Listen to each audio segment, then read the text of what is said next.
bagaimana kabarnya hari ini? Semoga kalian dalam keadaan sehat. Jangan lupa terus patuhi protokol kesehatan sehingga kita terhindar dari pandemi virus corona. Baik, pada kesempatan kali ini kita akan belajar tentang teks cerita fantasi, yakni teks kedua di Bahasa Indonesia kelas 7 SMP. Sebelum saya lanjut, jangan lupa bagi yang belum subscribe, silakan klik tombol subscribe dan juga hidupkan loncengnya. Baik, ada yang tahu apa itu cerita fantasi? Ya, kalau belum tahu, mari kita bahas bersama-sama. Mungkin kalian sudah pernah mendengar tentang cerita pendek cerpen. Namun di sini ada yang namanya cerita fantasi. Apa itu cerita fantasi?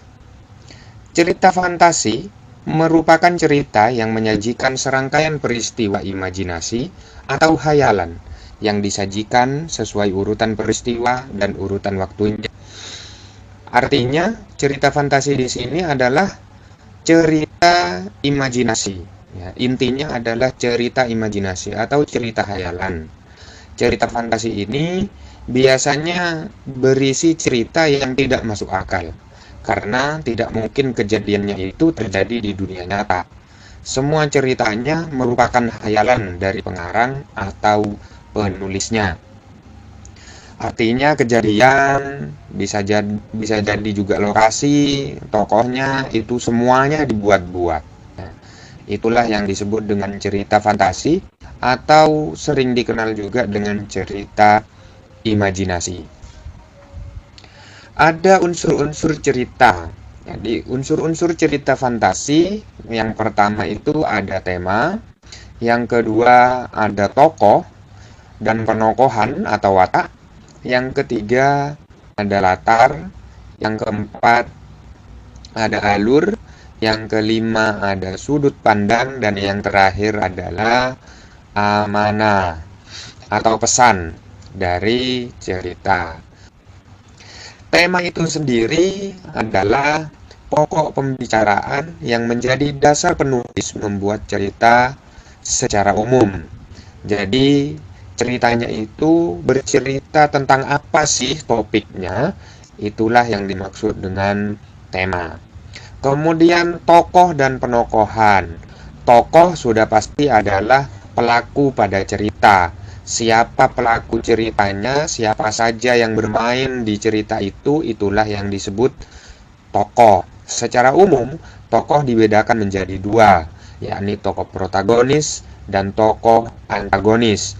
Tokoh protagonis adalah tokoh yang di sisi baik atau orang-orang yang berperilaku baik, sedangkan antagonis ini biasanya adalah pemeran atau tokoh yang bersisi negatif dan biasanya melawan yang protagonis. Penokohan sendiri merupakan watak atau karakter yang diperankan oleh seorang tokoh pada cerita itu. Jadi tokoh A misalkan berkarakter atau bersifat atau berwatak apa, itulah yang disebut dengan penokohan. Yang ketiga, latar. Nah, latar di sini dibedakan menjadi tiga, yakni latar waktu, latar tempat, dan latar suasana. Latar waktu menjelaskan tentang waktu kejadiannya, kapan, kemudian latar tempat itu menjelaskan tentang tempat kejadian peristiwanya. Latar suasana adalah suasana yang muncul ketika kejadian itu di dalam cerita. Selanjutnya adalah alur. Nah, alur di sini merupakan urutan jalan cerita. Jadi jalan cerita di teks itu yang dibuat oleh pengarang, jalannya seperti apa? Apakah alur maju, alur mundur, atau alur campuran?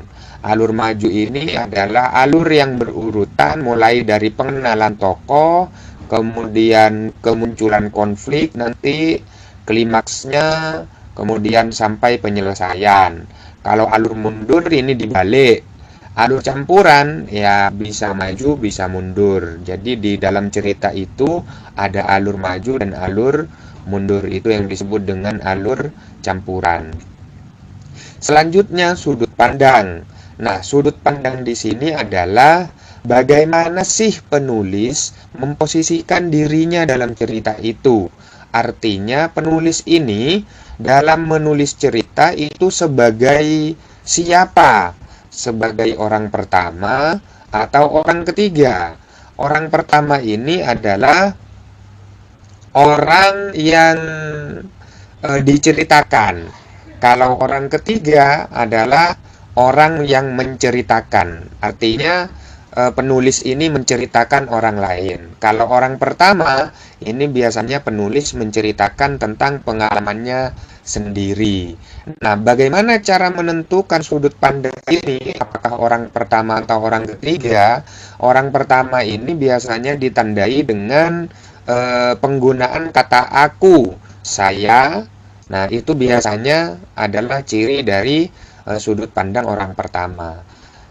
Sebaliknya, ketika pengarang ini memposisikan sebagai orang ketiga, maka yang digunakan adalah kata dia, mereka, ya.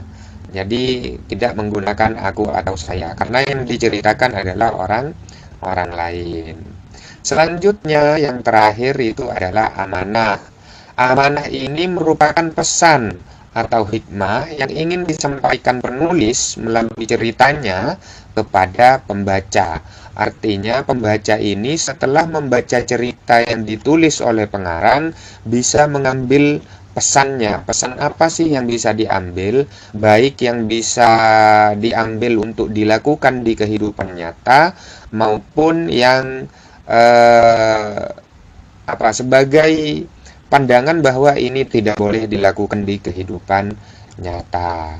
Bagaimana, sudah paham? Semoga kalian benar-benar sudah bisa menerima materi yang saya jelaskan dengan singkat ini.